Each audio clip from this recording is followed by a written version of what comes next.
What's up, everybody? Rick Denemere, Holy Moly Outdoors. I'm so excited to join you for a second part to this fishing spinners for coho salmon series, because this really dives into the question of, okay, I've picked my spinners from part one. Now where do I go and target these fish? And what's really neat about our river systems here in the Pacific Northwest is really you can break them down into three different categories. The first being Tidewater, the second being your main river sections, and your third being tributaries. So I'm going to break this down through this video of whereabouts you can go find these fish in those three spots. Okay, so we got Tidewater as our first section, right? Tidewater is going to be the section of the main river that flows into the estuary and saltwater. Now, this means that it's influenced by the tides on a daily basis. So you're going to have a flood tide where the water comes in. You're going to have ebb tide where the water goes out. And it does make a difference to a point of how these fish interact with those tides. Tides that come in push the water up the river. Tides that go out create flow out the river. And fish are going to run up and down sequentially with that. Typically, you're going to see more fish incoming than on the low or the ebb. But those that fish the lower sections of the river this time of the year can find the freshest fish and some of the ones that are the most eager to bite. Now, you can see a couple clips here. I got some video. Some of the coolest areas I've ever fished are right at the mouth of the river where it hits the saltwater. And in some areas of our state, especially on our coast, you can actually find waves crashing, river meeting the sea, and fish right there at the mouth. So it's a super cool experience. But a lot of the times these tidewater sections don't have a lot of river structure. They're just a carved out channel, and when the water floods all the way in, that channel is completely covered, and when it ebbs out, then you're going to have those channels exposed. In these pictures, just one example of many, but muddy banks, high grass on the sides. A lot of times these fish will come in with the tide and potentially go back out, and as they make their way upriver, they'll find their way to the next section, which is the mainstream. So now the mainstream, guys, is another fun one to talk about, because this is where a lot of the fishing is primarily done, right? You are going to find yourself a mainstream of the river.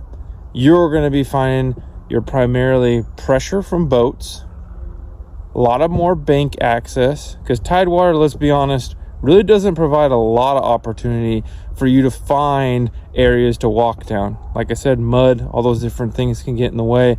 But as a mainstream system of the river, you're going to have access points that are better for a bank angler, better for a boat angler.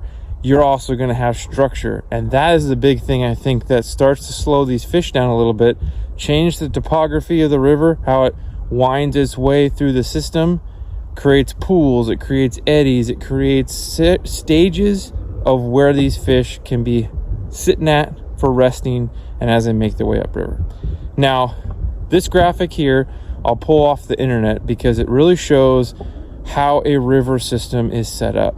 Now, this is specifically talking about holding water, which is where we're at, but a main river is going to have a broken down section of just a couple different spots, right? You're going to have a head of a run, which is typically shallower, faster water. It breaks down into more of a walking speed section that starts to get a little deeper, which gradually dumps down into a pool. Now, that pool is going to have slower water potentially, deeper water for security, and those fish are going to congregate in a lot of those areas, and then the bottom section is a tail out. But anyways, that tail out can be a really good spot as well for fresh fish that are coming through the previous run. Now, what you start having to think about here is, where do I sit and target? If you're a boat angler, you can fish the whole run and break it down piece by piece. As a bank angler, not all runs allow you to be accessible to all of it. But the beautiful thing about Coho is they will show themselves. So if those fish are at the top middle section of a run, you might see them roll around. You might see a few get caught.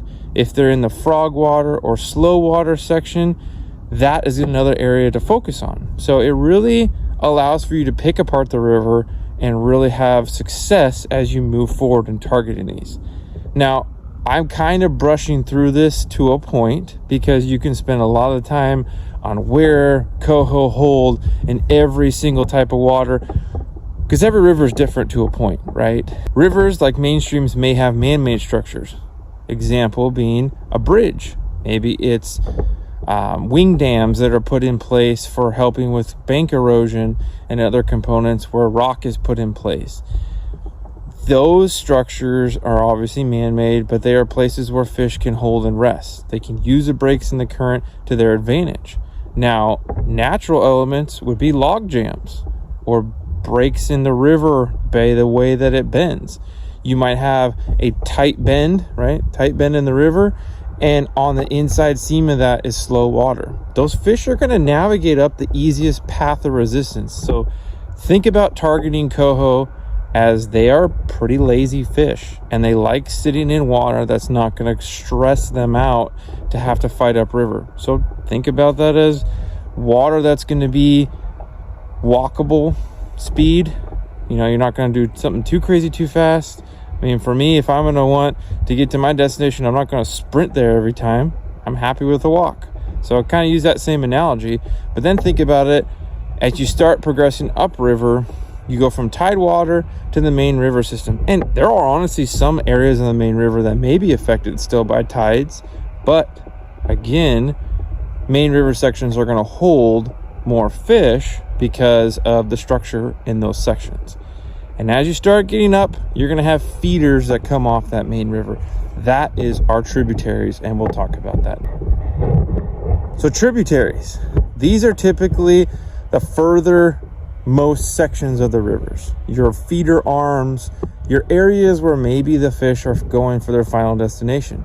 A lot of these tributaries would even have hatcheries on them in some instances, but they are mainly the sections that these fish are going to be the most concentrated in.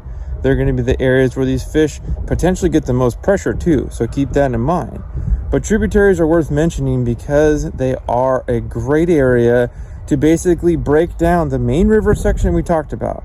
The S's, the turns, where structure plays a huge component into it, but tributaries are a smaller scale, right? Your main river channel, if I can break this down in an image, I'll put it up here. Your main river channel becomes now small feeder arms. Those feeder arms might have big rock boulders. You might have smaller sections of water where these fish can be comfortable and at rest. So I typically, with spinners especially, target tributaries with the thought that I'm going to find these aggressive fish out of the pack, and those are the ones I'm targeting. A main river fish are typically somewhat holding, but they're on the move still. So you're drifting through or fishing runs with spinners with the assumption that I'm going to make 5-6 casts through here. I might stay put and wait for the fish to come to me. Whereas a tributary, I'm targeting these fish as I make 4 or 5 casts in a hole and I move down 5 or 6 steps, make my cast through a hole. There still technically is a run with a head, run, meet, pool, tail out, next run. It's the same concept in every river really, but on a smaller scale for a tributary. So keep that in mind. A fish that's going to be aggressive in a tributary, or frankly anywhere, if you get in front of them and they're aggressive, they're going to hit it, especially with Coho. So don't waste too much time on a tributary system if you're fishing spinners to spend hours in one spot. I patrol. I make a cast, I move. I know, hey, if I don't get bit in 3 casts, I'm moving down a few steps. Covering water on a tributary is your friend.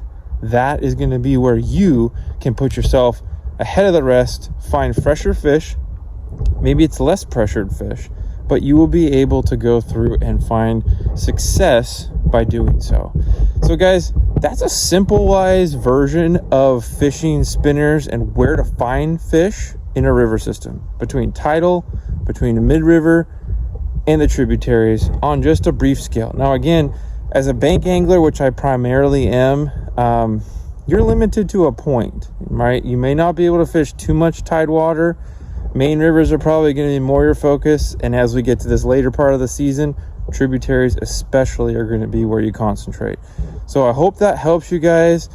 Go put a couple clips together here of some action and some shots underwater. I mean, we've had such a cool year already. I mean, beautiful. I love the fall. You guys can see here the back of our property, but I'm super excited for what's ahead. This big rain that we're getting is only going to bring in the best of the best fish for our B run, which I think are the biggest of the year and most aggressive.